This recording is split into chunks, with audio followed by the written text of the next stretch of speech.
Hi, this is Bob Wells here, and welcome to Undercurrent Stories. This is the show where we hear about people's interests and uncover some fascinating stories at the same time. I hope you enjoy today's show.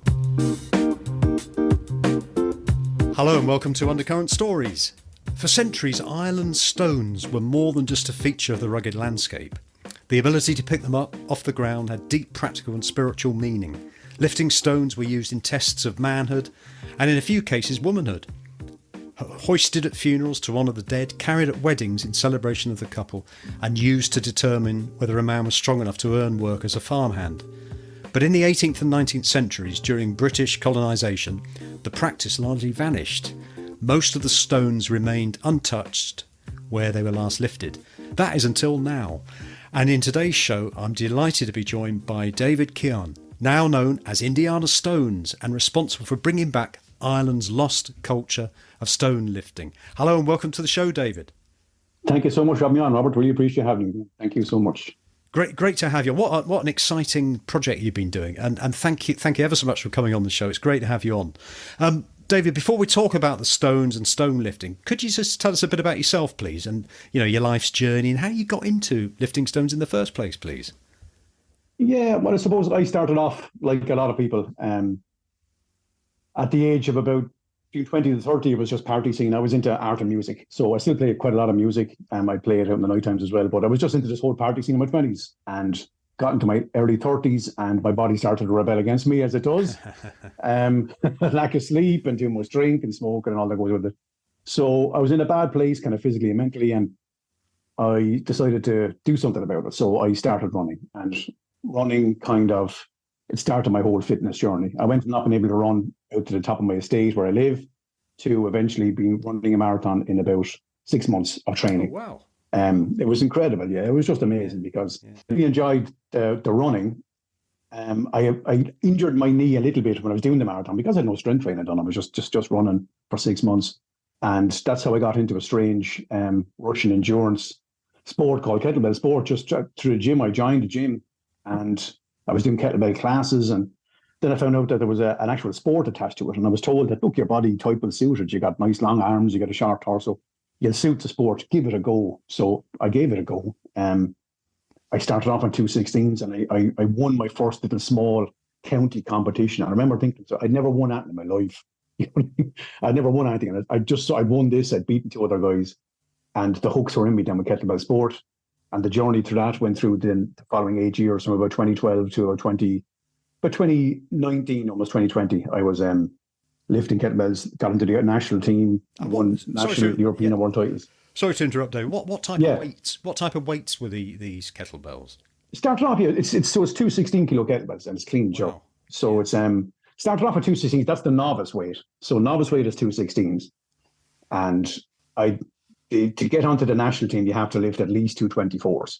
Wow. So the amateur weight is 224 kilo kettlebells, clean and jerk, non-stop, no rest for 10 minutes. So you can imagine it's pretty attritional on the cardio, And I just got hooked with the technicality of it. I loved the process of it. And I got my tunnel vision. I tend to be that kind of a person. I just kind of get tunnel vision about something. And I got into this, really, really into it. And getting on the national team was a massive moment for me. I mean, going from being a big blob and not being able to run out the door like Joe Sixpack to getting on a national team in a sport in a couple of years was absolutely amazing, and yeah, you must have had to be very obsessive about it. You'd have to be, you'd have to be to get to a level in a sport. You have to get obsessive and you have to cut other things out of your life. Thankfully, my wife and kids stayed with me over those years. But all parties, all that kind of stuff, going out, that all stopped. Just got obsessed with the actual sport, with the physicality of the sport. But I mean, through that, I got to travel the world, Robert. I got to meet some wonderful people. I got to go to Australia, Kazakhstan, Russia. Wow. I got to go all over Europe. I got to compete in different countries, like being ambassador for your country abroad. And I got to up into the professional weights then, which is 232s, which is really, really tough. But you get a lot of respect in the community for that. I got up to that for a couple of years and hit all the goals I wanted to hit. For those that don't know much about kettlebell lifting in competitions, is it just, when you say it's like a certain weight each time, is it all to do with endurance? Do you have to keep... It's lifting? Strength endurance. Exactly. It's strength endurance. So I kind of say to people, it's kind of like Olympic rowing, that it's kind of like short bursts of max effort followed by short bursts of relaxation. Yeah. So it's like you're cleaning the kettlebells between your legs, like you're swinging them between your legs up into your waist to rack position, and then you're bumping them up with your legs up overhead. And you're doing that non-stop for 10 minutes. So you can imagine the attrition that is on the, So when 10 minutes with 232s, it's pretty tough. I mean, I feel pretty tired already listening to that. Yeah, it's a tough thing. And I mean, and the thing I'm most proud of then is when I went and I set a world record in endurance with 216s. I'd done 216s for 2 hours, non-stop lifting, which was probably the pinnacle of my kettlebell sport. Yeah, 2 hours straight. Even thinking about it now, like, how did I do that? But I mean, you get to a level where you just build it up. And then I just wanted to express myself and see what I could do with it, Yeah. So that was wonderful. So like the kettlebells was a fantastic journey. I got to coach it. I'm still coaching kettlebells. I've taught workshops all over the world and stuff, and it was fantastic. But then COVID struck hard, like it did with everybody. I mean, we took it really seriously over Ireland. Maybe too seriously, probably. But there's this really stringent lockdown of 5K. I mean, you couldn't go anywhere. You were stuck at home. There was Garda police cars like roaming the streets. You couldn't leave your house. It was incredible. It was like, wow. It was really, really weird. I mean, I couldn't go to the beach. I couldn't go to the mountains. I snuck out one morning, Robert, to try to go to the mountains, and early, just because I was going stir crazy. I was going mad, and went up to the mountains, got to the car park at the top of this mountain lake called the Cumra Mountains, and there was a Garda car. And he told me to get in the car and go home. And I was like, it's just you and me here. There's nobody else. I'm going to walk up that mountain. He's like, you're not, because if you walk up that mountain, I'll take your reg and I'll find you. So I hop back in my car and go home. So it was just a crazy couple of years, Yeah. But I mean, like that, my access to all my gym equipment was gone. My access to the kettlebells was gone. So it's like, what the hell am I going to do now? Because like training has become such a part of my life, and it's part of my mental health. You know what I mean? And especially over that time. But like, I was still working. I work in the builders providers. So we were open. So I mean, the only shop that was open was us. So the whole of the southeast of Ireland was pretty much coming to us to get paint and to do DIY jobs, just to keep yourself mentally sane. Yeah. But I couldn't walk up a mountain. It's weird. But I mean, so I was coming home and like I had no access to the gym. I had no access to funnel that aggression out until I spotted my wife's lovely stone carving at the back garden and weighed that on the kitchen scales at 61 kilos and just started picking that up. And I started picking that up, and that was a great stress release valve for me. You know what I mean? It was like, oh, that's great. I'm picking up something heavy. It feels good.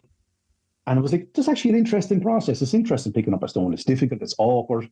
You're out in the grass. Grip becomes an issue. So you're training a lot of things at the same time. Yeah. And that was just to keep me sane over COVID. That's how I really got into stone lifting. I'm sorry with the big long, I talk a lot and I come around in loops, but that's how I got into stone lifting initially, was just doing that, just for mental health over COVID. Yeah. But that led me on quite a journey over the past. Well, I mean, and so the next phase of it, I mean, it's absolutely fantastic. First of all, I mean, your sort of epiphany, etc., when you did your marathon, and then you started the lifting of the kettlebells. That's a big turnaround in itself. And then with COVID, so I guess if it hadn't been for COVID, stones perhaps wouldn't be where they are now with you.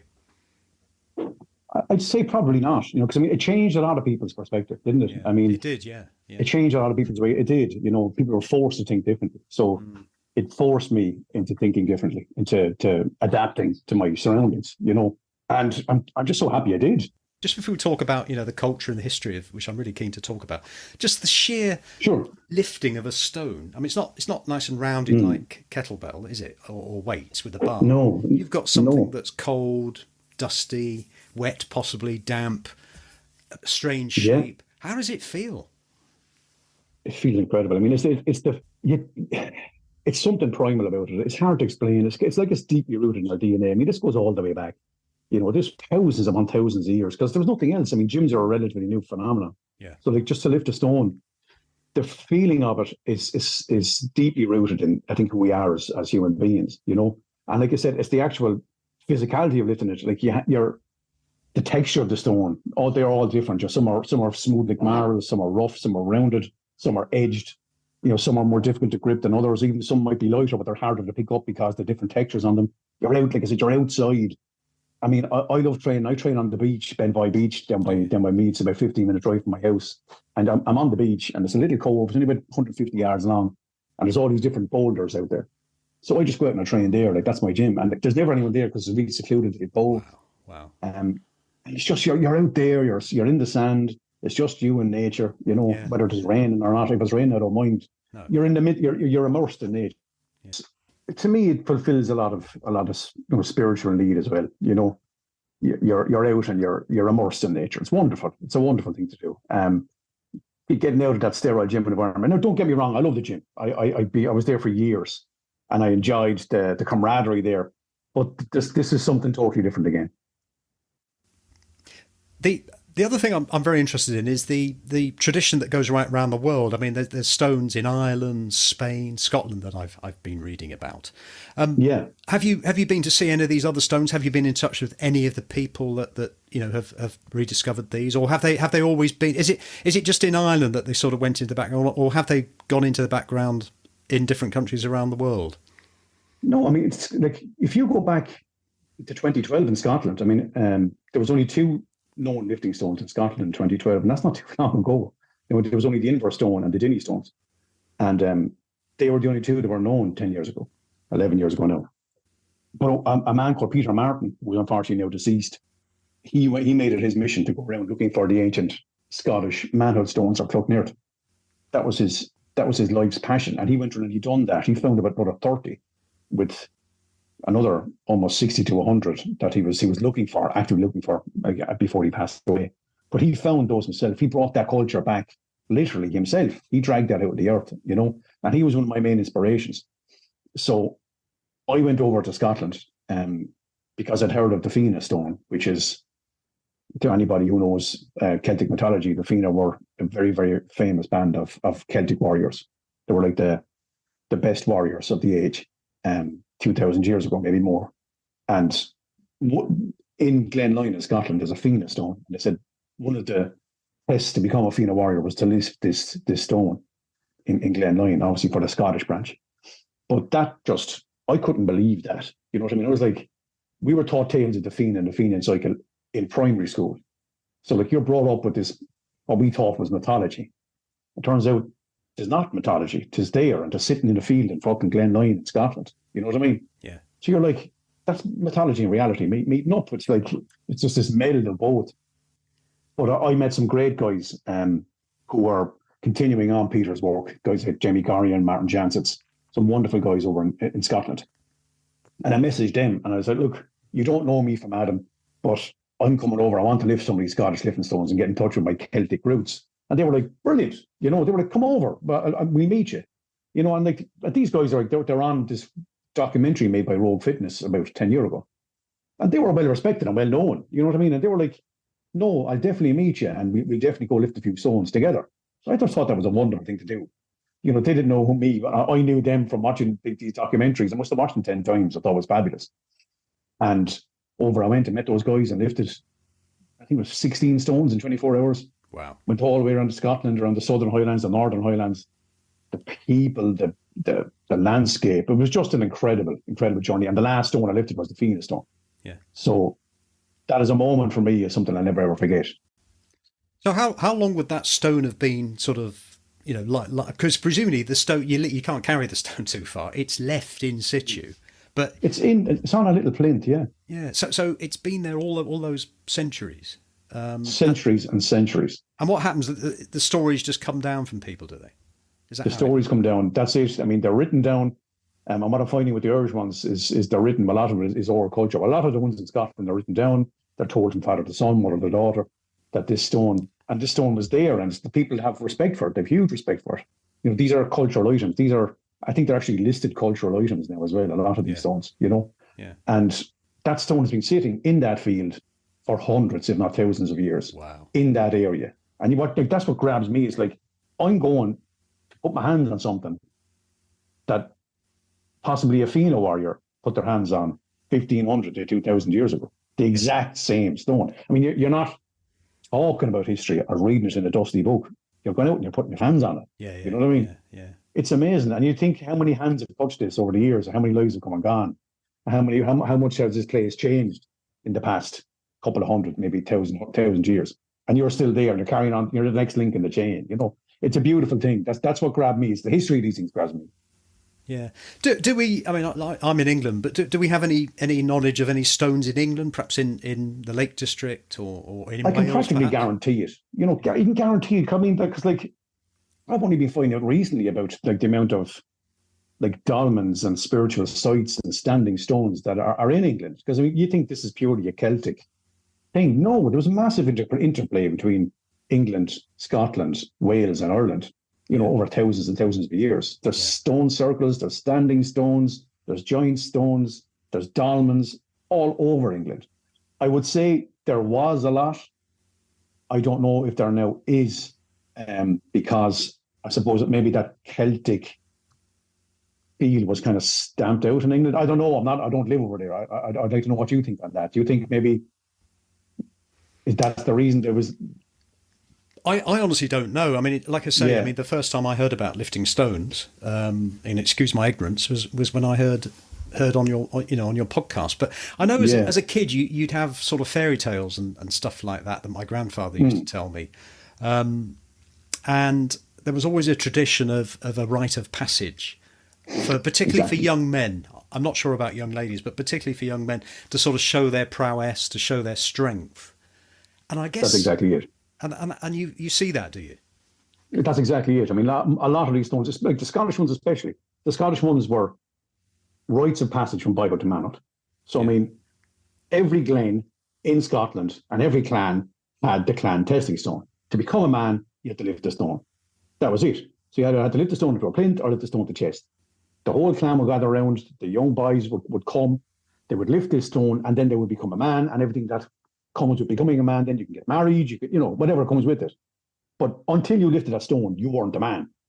You know, so these manhood testing stones were very, very important. They're very, very important parts of the culture. And like I said, it's a beautiful rite of passage that we just don't have anymore, you know. And I think we're kind of sadly missing that, to be honest with you. You become a man because you've done something difficult. You know, you had to train for it and gave you purpose. And then you've done it. And, you know, you've then become a man. So I just think it's beautiful. And a lot of the stones in Ireland were similar to that. I mean, especially on the western coast and on the islands off the west coast, you had these rites of passage stones, which I just think is a wonderful, wonderful thing. Yeah, it is. And like I say, since you've been, I mean, you've become quite famous with what you've been doing. I love your name, Indiana Stones, on your Yeah, that's how it Instagram. gets. That's a great bit of marketing, I think. Yeah. Have you found? I mean, what's the interest been like from other people on with what you've been doing, particularly younger people? Are they interested? I can't believe what's happened in the past 2 months. It's like I've stepped into an alternate reality. I've been doing this because I thought it was a cool thing to do. I thought it was an interesting project, an honourable thing to do to maybe bring back something that was lost. Yes. But it was just me going around in my car for the first 18 months. People were like, yeah, that's interesting, you know, and you're getting a couple of likes online, but roundly ignored, you know. What's happened in the past 2 months has been, it's like suddenly it's gained a whole cultural life of its own. It's like the whole of Ireland has woken up to it and kind of gone, hold on a second, this is actually really interesting. This was a culture that was, whether it was taken from us or lost through, you know, oppression or the famine or all of that.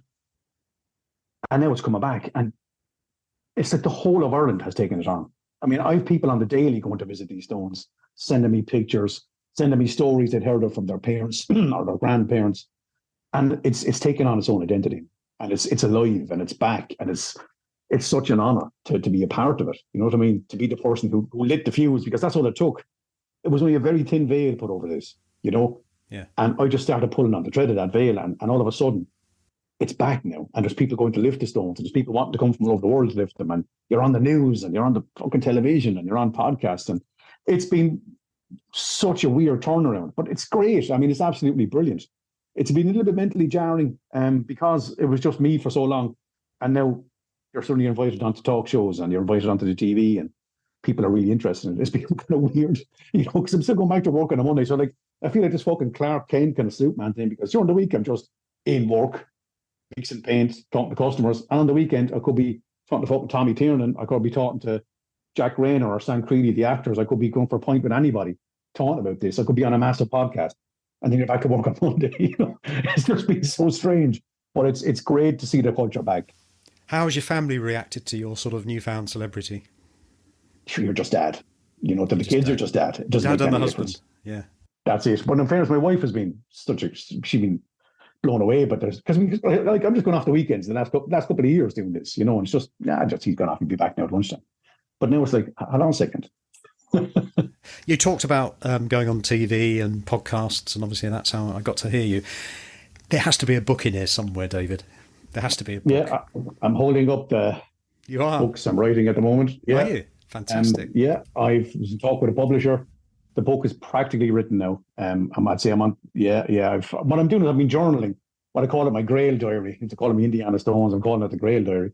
I've been journaling as I'm going. So the finds, how I found them, who contacted me, meeting them, how it felt, the stories they're telling me. Then to go to find the stone, they actually do have to hack through hedges to find it, or is it standing in the place it's prominent? And then the lifting of it and how that felt. And I'm going through the whole thing from start to finish on each stone, so each stone has its own chapter. And some of the stories they're incredible. I mean, they've been amazing, Could you just give listeners an idea of, say, just one story that you found particularly enthralling, particularly interesting, or maybe surprising? Oh, sure. The one that I think really has captured the imagination of the public has been the Lio Flaherty stone on Inchmore. So like when I started this, Robert, I was like, there was nothing. If you type in Irish lifting stones now, you just get pictures of me and all the things that we've been doing the past 2 years. But 2 years ago, there was nothing at all. So I typed in Irish lifting stones and I got a story by a man called Lio Flaherty. After much digging around, there's a man called Lio Flaherty, who's a very famous writer from the Aran Islands. He's from Inishmore, actually, off the coast of Galway. And he wrote a short story, 9-page story called The Stone, which talks about an old man and lamenting his kind of lost strength and virility and youth. And the way he describes the old man, and he's walking down this old boulder strewn pathway, and the way he's like so frail and gaunt now. But the old man gets emotional. He starts thinking about the greatest day in his life. And the greatest day in his life was there was a stone on the island that was lifted from time immemorial as a strength test. And they said it was a great day in any young man's life when you could get the wind under that stone, which means lovely, pure poetic way of saying to lift the stone off the ground. So if you get the wind under that stone, it was a great day in his life. If you can get the stone up to his knees, he was a champion, equal at the best, and men spoke of him. If he could stand up to his chest, he was a hero of renown and to be spoken of for generations to come. He remembers, then the old man remembers when he was walking down the pathway. He remembers the great day in his life when he went to that stone. They were at a wedding. Old men there who kind of famed for their strength and beauty. And they went down after loads of drinking and carousing the night before. They went down to see who could lift up that stone. And he among all the men lifted that stone up to his chest. And said the shout that resounded through the village, he can still remember it now as an old man, So he then goes to that stone again as a bent and wizened old man. He tries to lift it, dies in the attempt. And what happens is then at the funeral, the young men of the village remember the stone again, and they start going down to lift it, and it's reborn again. The stone is reborn again, So the story is incredible. It has everything. It has life, it has death, it has how you deal with getting older. It has in a short 9-page story. It's unbelievable. So I was like, what an incredible story, right?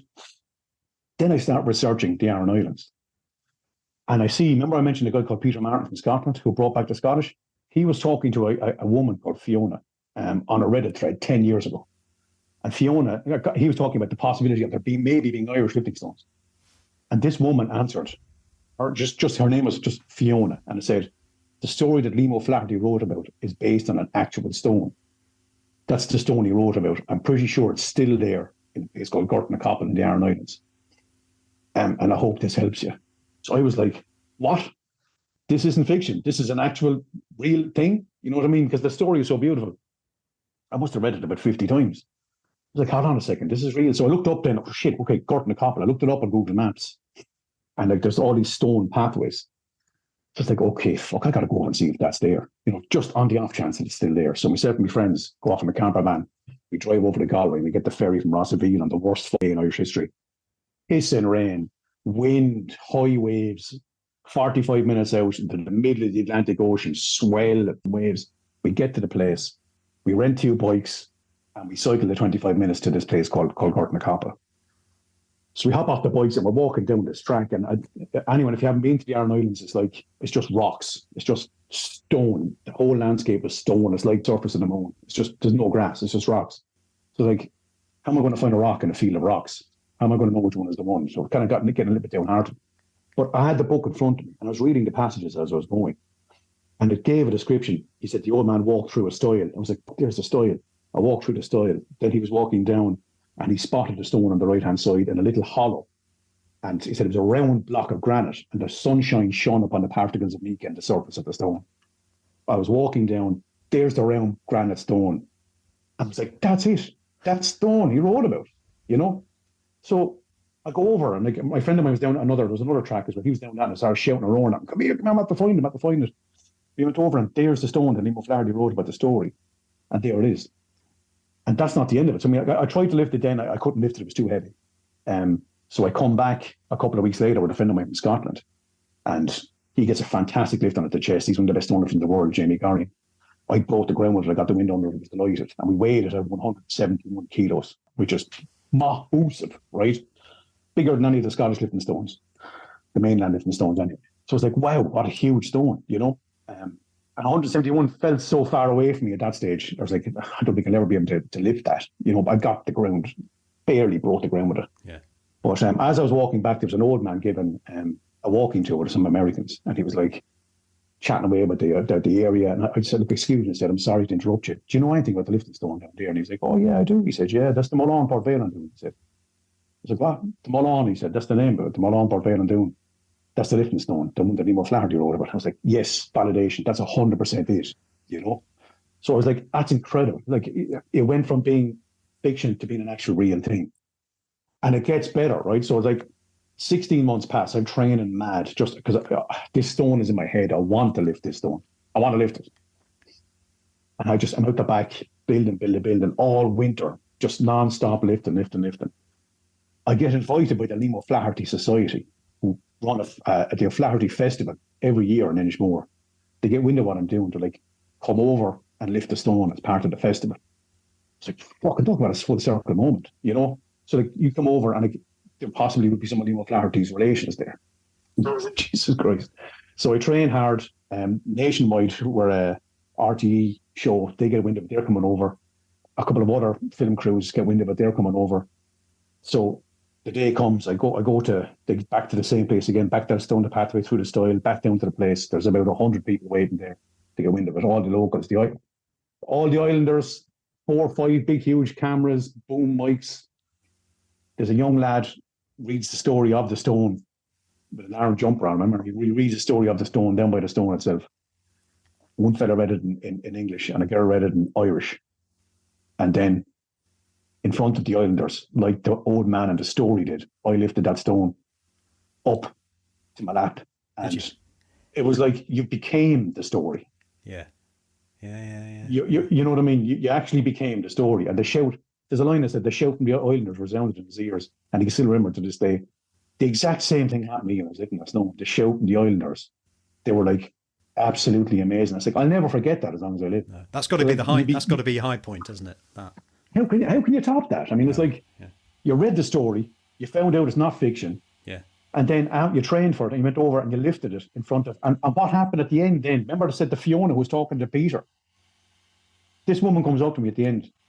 I'm Fiona, she said, because I was talking about this at the start. I'm the Fiona that wrote that thread. I was like, what? She started me going there because of her. I said, because of you writing that thread to Peter Martin 10 years ago, I'm here now. I said, and what's her second name? Flaherty. Wow. And did you find when you lifted the stone that it was absolute agony, or because of where you were and all the people, were you sort of somehow subconsciously helped, do you think? I think so. I mean, it was difficult because there was a lot of TV and interviews involved. And then I had to give a talk. We had a professor who was going to give a talk for us, but unfortunately he couldn't make it. So I had to give a 10-minute presentation down at the stone first. Yeah. Then we had to have the reading of the stone. And I had to sit down cold. And then it was like, now David, lift. So it was like, no warm-up, no nothing. Go and pick up 171 kilo stone of brown granite off the grass. You know what I mean? So it was difficult because of the circumstances. Yeah. But But the training I done meant that, I felt confident. I put my hands around it. I was like, no, this is going to come up. As opposed to the first time, I was like, I'll never be able to lift this. It just goes to show you, what you can do. Yes, if you put your mind to it and exactly become obsessed. So that's a fantastic way. I've got one more question for you, if that's all right, David. Sure, yeah. For any listeners that are interested in doing something similar, wherever they are in the world, we might have somebody in any country. What advice would you give? Sure. So first of all, where I found most of my stories was through the National Folklore Collection. The Irish government put folklore in the curriculum in the Irish schools back in 1937. So 37, 38, 39, they put folklore in the curriculum. So I looked up our folklore collection, and sure enough, there was loads of stories in there about men and women who lifted stones at crossroads or at funeral games. And then I followed up those leads, and sure enough, a lot of them were there. A lot of them weren't, but a lot of them still were. So if anybody wanted to go look for them, I would check old folklores. That's where a lot of these come from. So if you have some kind of a folklore society, go look there, because that's a great start, And then for the actual practicality of lifting, I just say to people, you can't beat lifting a stone to get better at lifting a stone, So start off with something light. It's a totally different lift than a deadlift and stuff. So go out, pick up a 40, 50, 60 kilo stone, start light, get your technique right, get your back nice and straight, and make sure that you're lifting safely. And whatever feels right for you, work with that and build. And it'd be amazing, because I'm 44, and in 16 months I went from not being able to lift something to lifting 171 kilos. So if you put your mind to it and you train for it, you can pretty much do whatever the hell you like, Where can people find out more about David? Yeah, if people want to look me up on Instagram, like I said, Indiana Stones is me. You'll see me with lifting the Lio Flaherty stone, the pink stone. That's my profile pic. So look me up on that, because I have all the stories on that, all the pictures.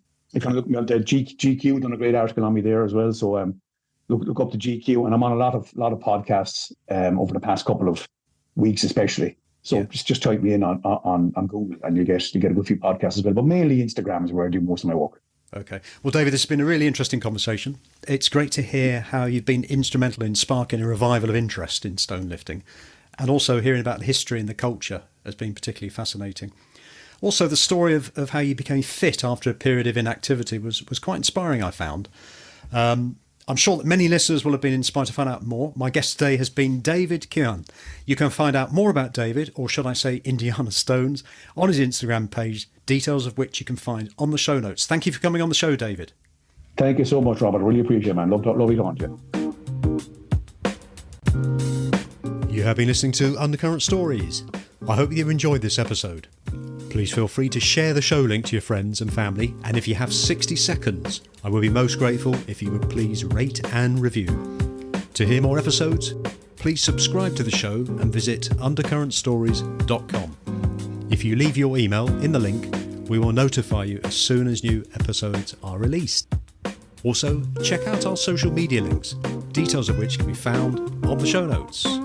Until next time, this is Bob Wells wishing you all the very best.